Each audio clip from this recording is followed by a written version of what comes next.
The most common issue we see occurring in pharmacies is diversion. And what's diversion?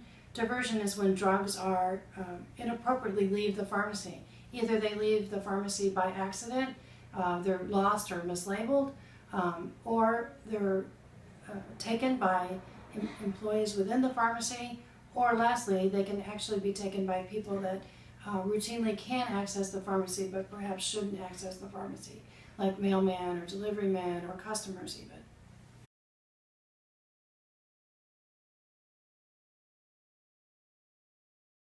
There's a lot of things that pharmacies can do to prevent diversion on their own.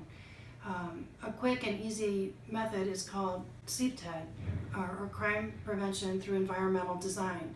CPTED recommends a lot of quick and easy ways to control diversion in your pharmacy.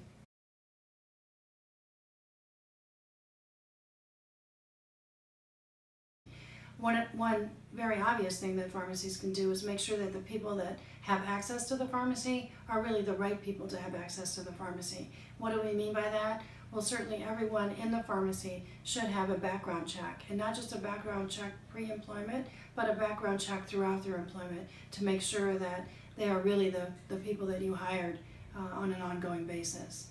Another quick and easy recommendation we have is to make sure that there's a locker room area where employees can store their purses and backpacks that are not within the pharmacy, because it makes it really tempting to put a bottle of pills in your backpack or your purse if they're conveniently located within the pharmacy.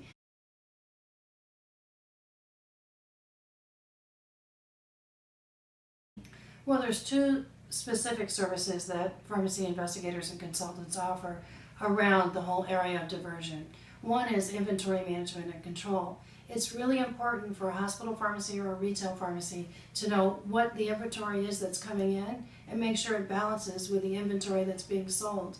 While that seems really logical, in many hospitals that we consult to, they really don't have a management that ties out what's being brought into the pharmacy and what's being sold. And Kevin Johnson, who's a CPA, certified public accountant, does this inventory management control to make sure that, again, setting up systems that balances out the drugs that are bought and the drugs that are sold.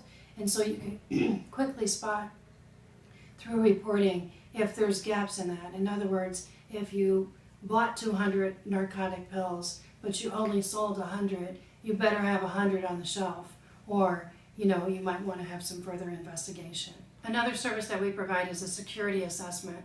So we look at the actual pharmacy and the surroundings of that pharmacy to make sure that they are secure. For example, is there a biometric scanning for employees to go in and out of the pharmacy or even in and out of the building? What do the neighbors look like that are surrounding that pharmacy?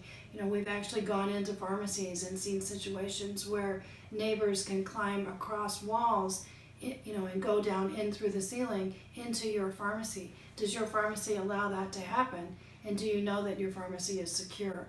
So we can do actual on-site security assessments of the pharmacy and recommend engineering changes. Gerard Connolly is a safety management and security expert that is part of our staff that we bring in to do these security assessments.